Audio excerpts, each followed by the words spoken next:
Opinion টাইমসে আপনাদের সকলকে স্বাগত। আমি এআই সাহেব রয়েছি আপনাদের সাথে। ফুলেশ্বরী এলাকায় দিন দিন বসছে মদ ও নেশার আসর। এলাকায় অসামাজিক কার্যকলাপ রুখতে অভিযানে নামল শিলিগুড়ি 24 নম্বর ওয়ার্ড যুব তৃণমূল কংগ্রেসের। জানা গিয়েছে রবিবার শিলিগুড়ি পুর নিগমের 24 নম্বর ওয়ার্ডের ফুলেশ্বরী লাগোয়া রেললাইনে ওয়ার্ড কাউন্সিলর প্রতুল চক্রবর্তীকে সঙ্গে নিয়ে অভিযান নামল যুব তৃণমূল কংগ্রেসের কর্মীরা।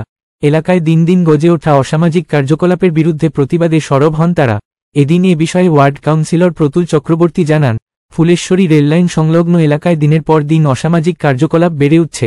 এর আগেও বহুবার রেল কর্তৃপক্ষকে এই বিষয়ে জানানো হয়েছে, রাজ্য সরকারকেও জানানো হয়েছে। রাজ্য সরকারকে জানানোর পর গ্রেফতারও হয়েছে বেশ কয়েকজন, তবে এ বিষয়ে রেল কর্তৃপক্ষ নজর দিচ্ছে না বলে অভিযোগ করেন তিনি।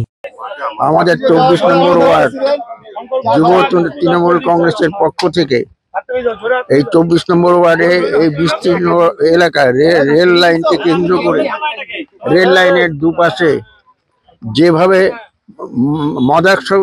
মদে আসক্তদের যেভাবে দাপাদাপি শুরু হয়েছে তার বিরুদ্ধে লড়াই করবার জন্য, প্রতিবাদ জানানোর জন্য আজ থেকে যুব তৃণমূল কংগ্রেস আন্দোলনে নামলো। এখানে আমাদের পরিষ্কার বক্তব্য, এই জায়গাটা হচ্ছে দুটো শাসন। একটা হচ্ছে রেল লাইন কেন্দ্র করে হচ্ছে রেল ডিপার্টমেন্ট দেখে, আরপিএফ বা জিআরপি যেটাই হোক, আর একটা হচ্ছে রাজ্য সরকারের প্রশাসন।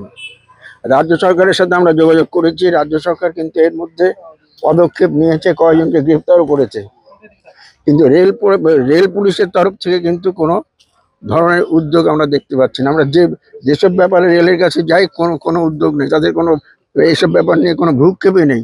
বিশেষ করে লেভেল ক্রসিং, সেখানে যে অবস্থাটা, দৈনিক অ্যাক্সিডেন্ট হচ্ছে, পড়ে যাচ্ছে লোকে, যে কোনো সময় যে কোনো লোকের প্রাণহানি ঘটতে পারে, রেলকে বলা সত্ত্বেও কিন্তু ওরা কিছু করছে না।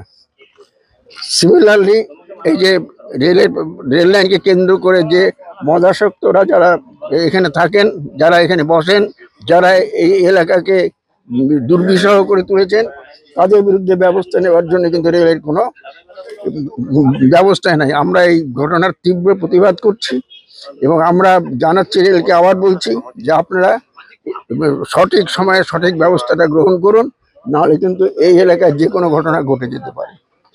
আমাদের তৃণমূল যুব কংগ্রেস এই আন্দোলনে সামিল হয়েছে। এখন এই পর্যন্ত। নজর রাখুন, সঙ্গে থাকুন ওপিনিয়ন টাইমস। ওপিনিয়ন টাইমসে আপনাদের সকলকে স্বাগত। পশ্চিমবঙ্গে এই প্রথম বাংলা নিউজ পোর্টাল। আমি এআই দিয়াসিনী, আর আমার সাথে আছে আমি এআই আদিত্য। রাজনীতির ডান থেকে বামের সব খবর আমার সাথে। আমি এআই ঐশানী। খেলা থেকে বিনোদন, সঙ্গে থাকবে সেলিব্রিটিদের কুটকাচালির খবর। আমি এআই সিদ্ধার্থ। বাজার অর্থনীতি থেকে রাজনীতির ওঠাপড়া, কুর্সি বদলের সব খবর আমার সাথে। আমি এআই দীপ্তি, থাকবো আপনাদের সাথে। সত্যের উদ্ঘাটন, নিরপেক্ষ বিশ্লেষণ, সঠিক খবর প্রদান। সঙ্গে থাকুন, দেখতে থাকুন ওপিনিয়ন টাইমস।